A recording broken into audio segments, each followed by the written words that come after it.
Yahweh says that Pinchas was zealous with his zeal.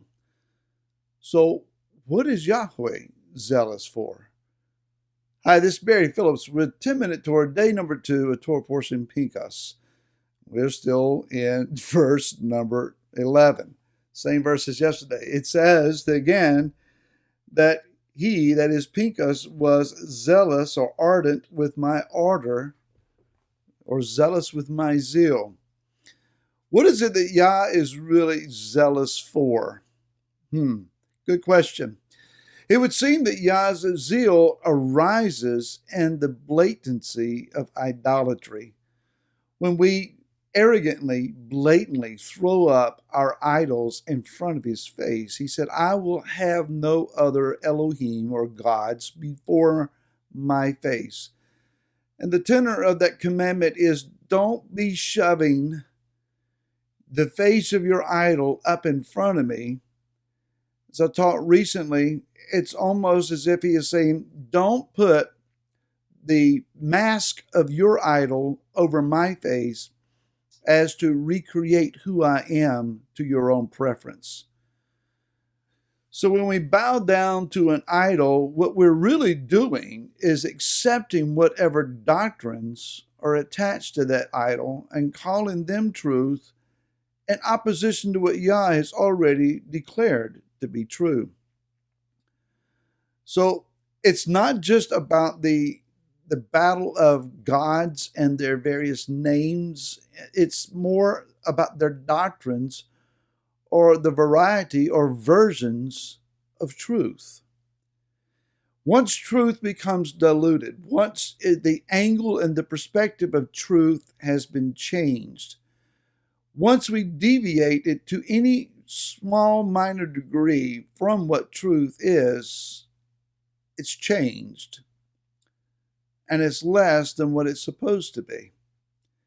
Yah has very firmly declared his word, and he expects us to understand it, to receive it, and acknowledge it, and it alone, as well as we acknowledge in him and him alone as being true.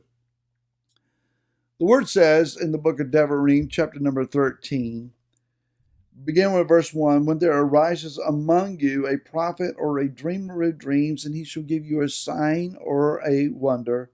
And the sign or the wonder shall come true, of which he has spoken to you, saying, let us go after other mighty ones, which you have not known, nor serve them, and serve them. Do not listen to the words of that prophet or that dreamer of dreams, for Yahweh your Elohim is trying you to know whether you love Yahweh your Elohim with all your heart and with all your being. He says, walk after Yahweh your Elohim and fear him and guard his commands and obey his voice and serve him and cling to him. And here's the zeal. Zeal of Yah says, and that prophet or that dreamer of dreams is put to death. You kill him because he's spoken apostasy against Yahweh your Elohim. He says, to make you stray from the way in which Yahweh your Elohim has commanded you to walk. Thus you purge the evil out of your midst. This is the zeal of Yah. Now, I'm not advocating that you and I go arm ourselves and go find those that we doctrinally disagree with and take them out. Please don't do that. And please don't do that and claim that I told you to do that. These days you have to be very careful about what you say. But the order of Yah, the zeal of Yah, says that he will not tolerate those who oppose him, who twist and turn his word and challenge the validity, the integrity of what he's already said to us. Rashaul says in the book of Galatians, chapter number 1, verse 6 says, I marvel that you are so readily turning away from him who called you in the favor of Messiah to a different good news, which is not another, only there are some who are troubling you and wishing to pervert the good news of Messiah. However, he says, even if we or a messenger out of heaven bring a good news to you, besides which we have announced to you, let him be accursed, anathema. As we said before, and now I say again, if anyone brings a good news to you besides what you have already received, let him be accursed. When it comes to truth, Yah is not playing.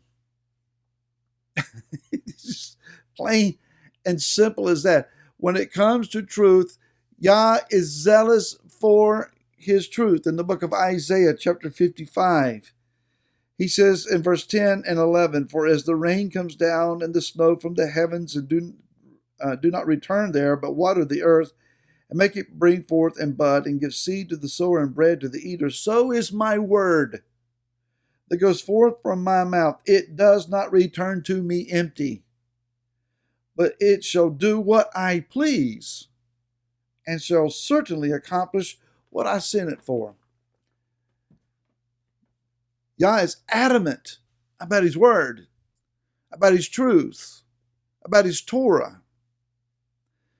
You would think that we have arrived at such a place to where the Torah is a solid choice for us, that there's no going back to wherever it was that we came from, that we've walked through a door that does not have a way back through. Mark my words, hear me out. In the days that are to come, when lawlessness causes many's heart to grow cold, this stronghold of cold love will cause men and women to turn on one another.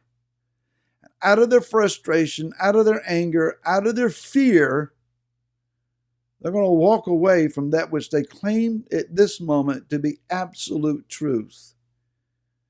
When your truth, your version of truth, doesn't leave you with contentment and comfort and convenience, but causes you to have to endure, to persevere, and to overcome. When truth becomes something that you have to defend, even with your own life, even with all that you are, when truth is being under attack, no longer popular, when you have loved ones who turn away out of their fear, as much as the word says, do not follow after a false prophet or a dreamer, as much as Rav Shaul says, don't listen to another gospel, the word does not change. In the days of hard times, the word is still the word. Yeshua says, when you see these troubling times come upon you, don't look down, look up. As much as you and I may be frustrated by current world events, don't get frustrated to the point that you throw up your arms in frustration and exasperation, become someone exhausted with the pursuit of it all. Look up and understand that these are the days that lead to the coming of the kingdom. Cannot emphasize this more. I cannot be more imperative about this. I cannot be more forceful about this. You have to understand that Yah is calling you and I to endure and to persevere, to overcome. Those that are listening to my voice right now, among you, there are those that are going to receive the prize because you followed all the way through. But just as in the wilderness, a generation watched a previous generation be buried in the sands of the wilderness, you and I may find that there are those that we will leave behind. May Yah help us in that day not to be discouraged. Israel, it says, is to harass, to zarar, to besiege, to treat with enmity, hostility, to vex Midian. Why? Because they tricked. They harassed Israel with seduction. Do not allow yourselves to be a cohort with Midian of this world. Those who are glamorous, those that are seductive, those that are alluring. Understand that they come to cause you to bow down to a false idol. Harass that. Put that part of you to death. Pursue it and overcome it, and be sure that you conquer that part of you. We'll talk a little bit more about this tomorrow. Be encouraged, and until then, Shalom.